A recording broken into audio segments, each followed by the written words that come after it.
Bang! Bang! Di atas Qianlongzai, dua sosok terus bertarung di udara. Jalur mata telanjang terlihat fluktuasi kekerasan, terus mengamuk di langit. Di Qianlongzai, mata yang tak terhitung jumlahnya penuh dengan kengerian melihat pertempuran di udara. Di wajah mereka sangat terkejut. Jelas, mereka tidak menyangka bahwa kecantikan di sekitar Qin Yichen memiliki kekuatan seperti itu. Saat ini, Panglima Besar juga semakin dikejutkan oleh Perang Vietnam. Meskipun nafas yang terakhir telah mencapai tingkat kecoa raksasa, jelas ada jarak yang jauh dari kecoa puncak. Namun, pembangkit tenaga listrik tingkat raksasa seperti itu tidak kalah dengan dia dalam hal kecepatan atau ledakan. Dan untuk waktu yang lama, dia gagal menangkap yang terakhir.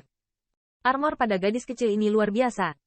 Dalam hampir 100 putaran pertempuran, perhatian Panglima Besar juga tertuju pada baju besi kuning kemasan yang terakhir. Beberapa kali dia berjuang keras dan memukul yang terakhir, tetapi dia hanya mendorong yang terakhir kembali. Armor kuning kemasan yang menahan serangannya beberapa kali tidak menunjukkan jejak apapun. Tinggal. Dengan armor ini, kekuatan tempurku pasti bisa ditingkatkan satu level. Mengapa Oud 2 belum memecahkan orang itu?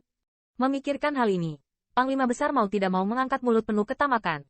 Tetapi dia juga tahu bahwa dengan kekuatannya sendiri, sulit untuk menangkap yang terakhir. Komandan hebat, dua komandan. Tetapi ketika Panglima Besar hendak meminta pengawal darah di belakangnya untuk bertanya, suara langit darah tiba-tiba terdengar. Bang!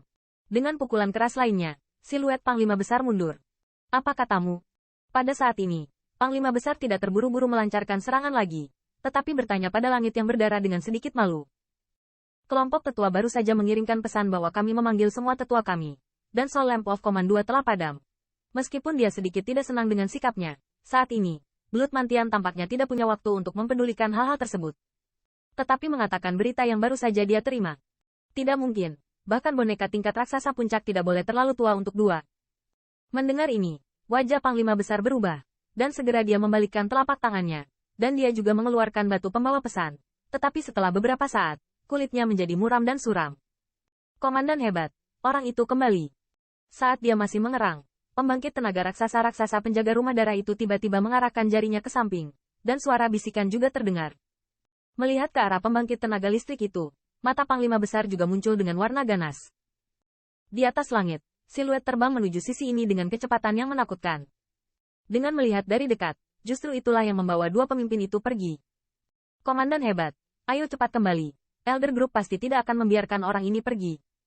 Ketika saya melihat boneka itu, tampilan langit yang berdarah tiba-tiba berubah, bahkan ketika diingatkan kepada Panglima Besar. Mendengar ini, wajah Panglima Besar menjadi semakin suram. Tetapi dia juga tahu bahwa karena orang itu dapat membunuh kedua pemimpin, itu pasti bukan sesuatu yang bisa ditangani oleh tim penjaga darah di belakangnya. Selain itu, dia tidak yakin untuk mengalahkan Lei Yunyu dalam waktu singkat. Jika mereka bertengkar lagi, mungkin mereka semua harus menjelaskannya di sini. Pergi. Bahkan jika niat membunuh di dalam hatinya mengerikan, pada saat ini, Panglima Besar tahu bahwa dia tidak dapat menerima begitu saja. Setelah Verseli menatap siluet itu di kejauhan, dia juga melontarkan kata yang suram. Saat dia berteriak, Powerhouses of the Bloodguard bergerak dan dengan cepat mundur. Melihat pembangkit tenaga listrik yang tiba-tiba mundur di langit, di desa Qianlong, ada juga teriakan sorakan. Sesaat setelah mereka pergi, Qin Yichen juga datang ke Qianlongzai, melihat siluet yang menghilang ke langit, dan dia tidak mengejarnya. Kamu tidak apa-apa. Melihat Lei Yunyu yang mengenakan battle armor emas, Qin Yichen merasa sedikit tersesat, dan segera dia terbatuk dan bertanya. Thundercloud sedikit mengangguk, saat pikiran bergerak, armor perang juga menghilang. Siap untuk pergi dari sini, Qin Yichen terkekeh, berkata. Tercapai. Setelah bertanya ringan, setelah melihat yang terakhir mengangguk ringan, Lei Yun tidak bisa membantu memutar mata. Untuk pria ini, dia benar-benar tidak berdaya. Tampaknya selama dia memutuskan sesuatu, dia tidak mempertimbangkan konsekuensinya secara umum. Orang ini pasti mendominasi dua penjaga darah, dan menyinggung klan darah. Bisakah mereka benar-benar melarikan diri? Qin Yichen juga menyadari kekhawatiran Lei Yunyu, tetapi dia tampaknya tidak terlalu khawatir tentang hal ini. Setelah melihat sekeliling, matanya juga tertuju ke desa Qianlong. 33. Bersihkan dan bersiaplah untuk pergi dari sini bersamaku. Segera, Qin Yichen memberi isyarat ke X3. Tuan, Anda sudah berkemas, kita bisa pergi kapan saja. Mendengar ini, 10-3-1 memberi hormat, tahu. Belum terlambat, kumpulkan semua anggota klan dan pergi sekarang. Qin Yichen sedikit mengangguk, langsung melambai. Saat suaranya turun, di desa Qianlong, anggota klan yang dipimpin oleh 7 bersaudara keluar satu demi satu. Tidak ada beban pada mereka, dan setiap pembangkit tenaga manusia menyeka cahaya dingin dengan pegangan di tangan mereka. Senjata. Mereka tahu bahwa tindakan seperti itu jarang terjadi di 10.000 benua etnis, dan tidak ada ras manusia yang dapat lolos dari dilema ini, kecuali leluhur tua Hongjun. Di jalan ini, pasti ada risiko yang tak ada habisnya, tetapi mereka dengan tegas memilih untuk mengikuti Qin Yichen untuk melarikan diri ke sini, bahkan jika mereka memberikan hidup mereka untuk itu.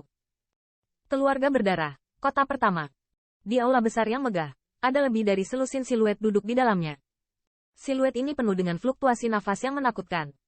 Namun, pada saat ini, pembangkit tenaga listrik ini, yang berada di antara peringkat tertinggi dalam keluarga darah, tampak sangat suram, suasana yang berat, dan seluruh aula besar diselimuti. Kamu, Xiao Xiao menyelinap ke klanku dan membunuh raksasa puncak klanku. Apa pendapat Anda tentang masalah ini?